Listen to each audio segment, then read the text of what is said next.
Destiny গ্রুপের নামে ২৮টি প্রতিষ্ঠানের মধ্যে বেশ কয়েকটি ছিল নাম সর্বস্ব।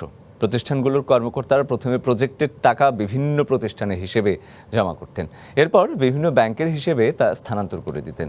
দুর্নীতি দমন কমিশন দুদক ৩৪টি ব্যাংকে এরকম ৭২২টি হিসাবের খোঁজ পায়, যেগুলো পরে জব্দ করা হয়। আত্মসাৎ করা ৪,১১৯ কোটি টাকার মধ্যে ৯৬ কোটি টাকা বিদেশে পাচারের অভিযোগেরও সত্যতা পায় দুদক। আপনাদেরকে রিকোয়েস্ট করছি, মাঠে গিয়ে যখন আমরা একজন অল্প দিনে বড়লোক বানিয়ে দেওয়ার লোভ দেখিয়ে দেশ জুড়ে প্রতারণার ফাঁদ নিয়ে ডেস্টিনি ২০০০ লিমিটেড নাম দিয়ে যাত্রা শুরু করে। এই কথিত মাল্টিলেভেল মার্কেটিং MLM কোম্পানির লোভে পড়ে সেই ফাঁদে ধরা দেয় দেশের প্রায় অর্ধকোটি মানুষ।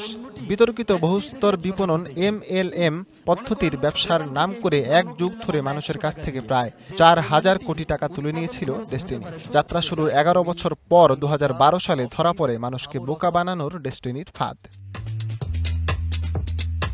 ডেস্টিনি মাল্টিপারপাস কোঅপারেটিভ সোসাইটি এবং ডেস্টিনি ট্রি প্ল্যান্টেশন লিমিটেডের নামে বিনিয়োগকারীদের কাছ থেকে টাকা নিয়ে তা আত্মসাৎ ও পাচারের অভিযোগে ২০১২ সালের ৩১ জুলাই রফিকুল সহ ডেস্টিনির কর্মকর্তাদের বিরুদ্ধে আলাদা দুটি মামলা হয় রাজধানীর কলাবাগান থানায়।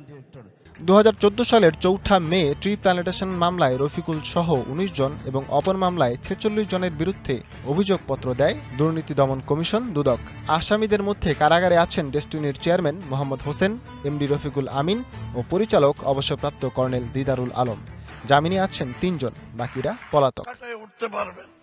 মাল্টিপারপাস কোঅপারেটিভের নামে ডেস্টিনি বিনিয়োগকারীদের কাছ থেকে সংগ্রহ করেছিল ১,৯০১ কোটি টাকা। সেখান থেকে ১,৮৬১ কোটি ৪৫ লাখ টাকা আত্মসাৎ করা হয় বলে দুদকের অনুসন্ধানে ধরা পড়ে। ওই অর্থ আত্মসাতের ফলে ৮.৫ লাখ বিনিয়োগকারী ক্ষতির মুখে পড়েন। ডেস্টিনি গত ১১ বছরে এমন কোনো কাজ করেনি যেখানে প্রতারণা বা যেখানে কোনো দুর্নীতির আপনারা লেশ পাবেন।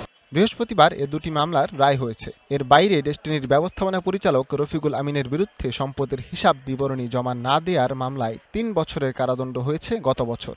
এই সাজার বিরুদ্ধে উচ্চ আদালতে আপিল করেছেন তিনি। ফরহাদ ইবনে মালেক, DBC নিউজ, ঢাকা।